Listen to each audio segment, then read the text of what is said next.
Hi everyone, this is Michelle Gario, back again from the Seekonk Public Library, and I am here today to help to introduce, well, our topic of the day is the Library 2021 Wrap-Up.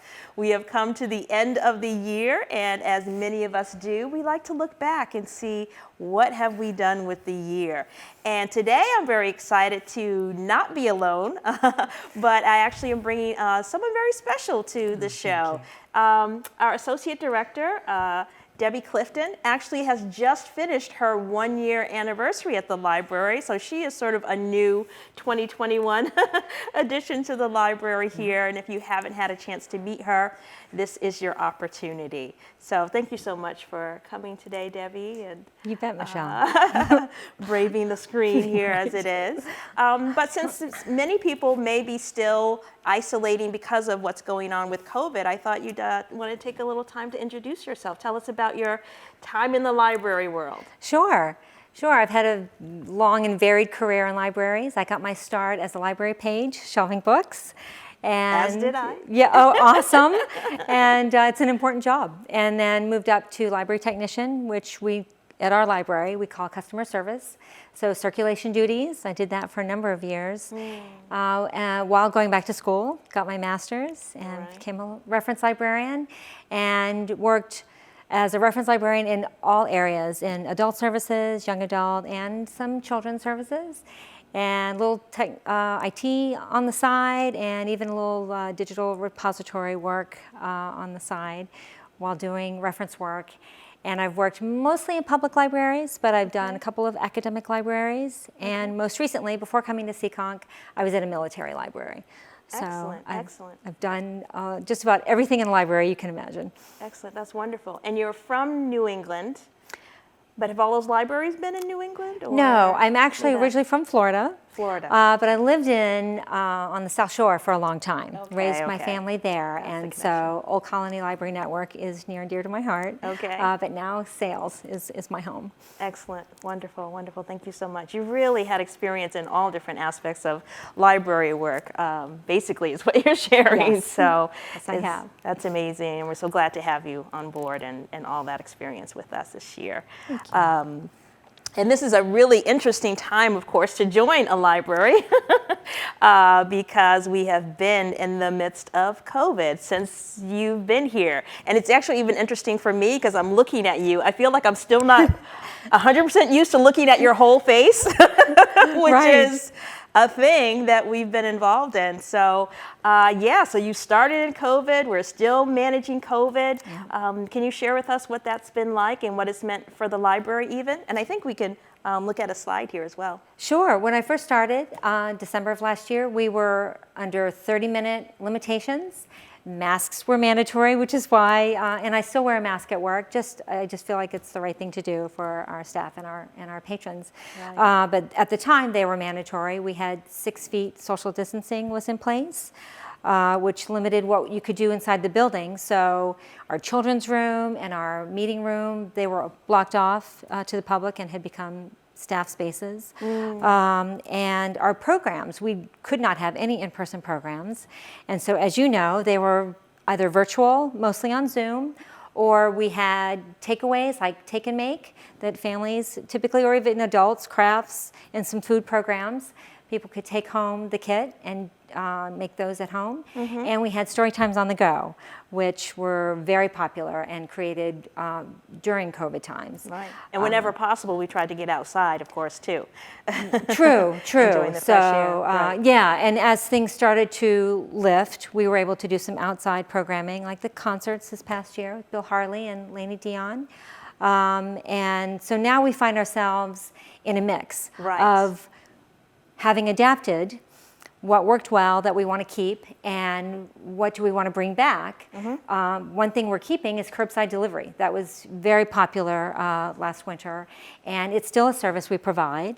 And another one is homebound delivery, which you know all about. Which I do. And in fact, just before coming here today, I got a call from someone who said, I read about homebound delivery and I want to volunteer. Can you tell me more about volunteering?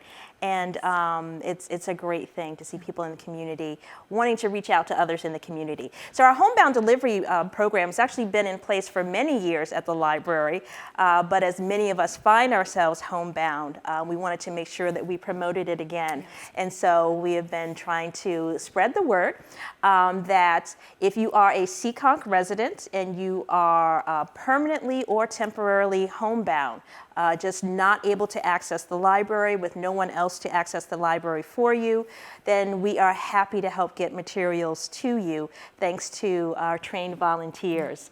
And our volunteers have really stepped up. They've actually completed some training in this COVID environment so that we know that we can be completely, what was the word that we used? Touch-free or social distance, so that we can make sure that we're observing all the health guidelines and recommendations. So if you know that anyone who is homebound who might fit this description, if you yourself are homebound, we do hope that you will reach out to the library and that we can make arrangements to get some of these wonderful materials to you. Awesome. Thank you. Yep. So many of those things that we started with in the year, you mentioned, are still going on. The curbside delivery, the take and make kits that have been really popular. The Children's Room has started Storytime on the Go packets. So if you want to just grab some materials, and they even include not only just materials, books, but they include little kits and activities that the kids can do. Those are still going on. And our homebound delivery. Great. Now, collections and services, why don't you tell us a little bit about what stood out to you as far as the programs that are at the library? Sure. Some of the highlights from this past year that really stand out for me are, one was the way the library collaborated with town personnel and local organizations. One thing that I thought was awesome was during Children's Book Week. Youth Services librarians reached out to town departments such as police, fire, the school superintendent, and they made videos of themselves reading books to children. And then we posted those, and I thought that was a fantastic way for the community to come together. Right, right. I think we have that on the previous screen there, so we were happy to have members of the police and fire do videos, and many other people in the community. Yep. We also had a really big event with the Seekonk Cultural Council. Yes, Celebrate Seekonk.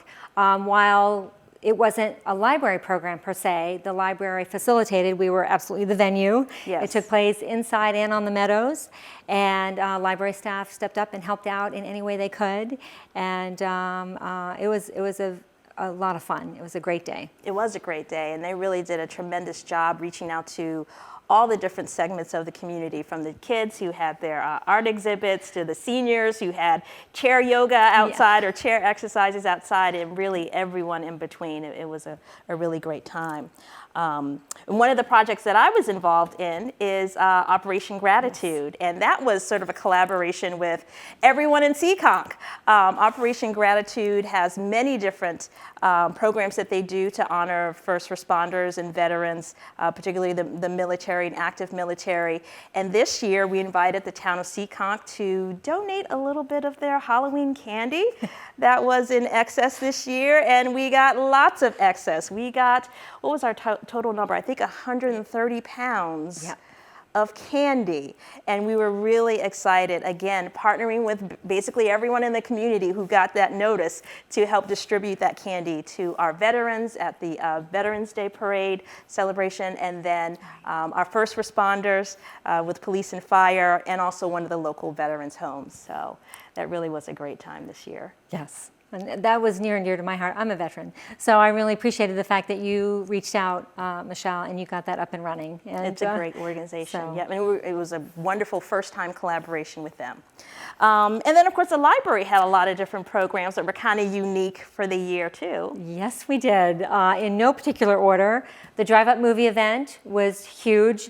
It was a year in the making. We tried to do it last year before I even arrived, and weather did not cooperate. Always something to manage with outdoor programs, isn't it? Right, right. Then that one, there was a lot of work behind the scenes on that one, but it was a huge success.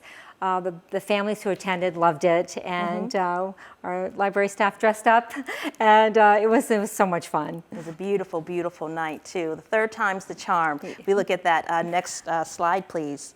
And then the teens have had programs going on, so.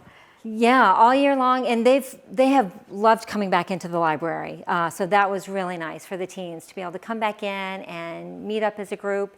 And they made slime this past summer, and that was like the highlight of the summer programming for them. That was a big hit, and I know Amy, our youth services or our young adult librarian, is hoping to do that again. Right, and so that was an indoor program as Right. opposed to the movie that was outdoors. Right.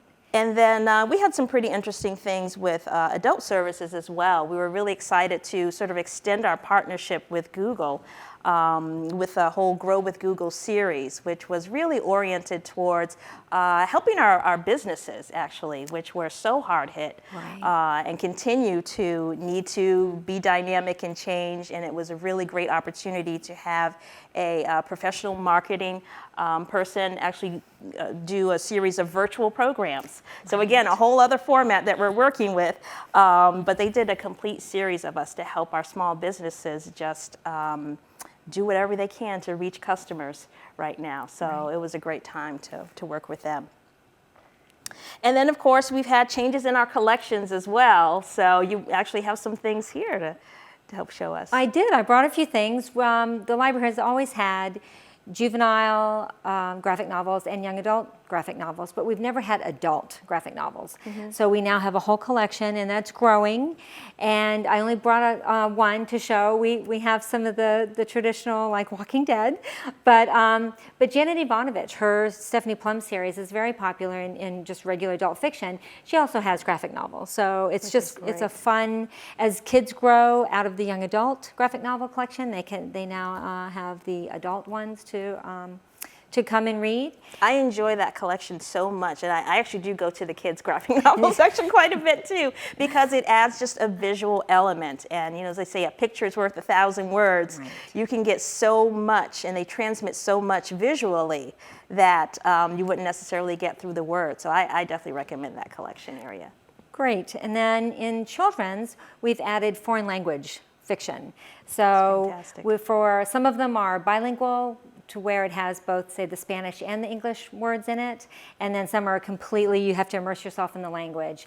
And right now we mostly have Spanish and some French, but we're looking to grow that collection as our publishers, provide more opportunity. Excellent, excellent. And I know that so many young folks are interested in their language, and parents are interested in their young folks learning languages. But really, for any language, it's a nice thing that being a part of the sales network, we can actually reach out to Boston. Boston helps to network so that we can get collections in for any language that you're interested in, whether children's, young adults, or adults. So we do recommend that you just get in touch with us if you have someone visiting or you want to brush up on your language skills.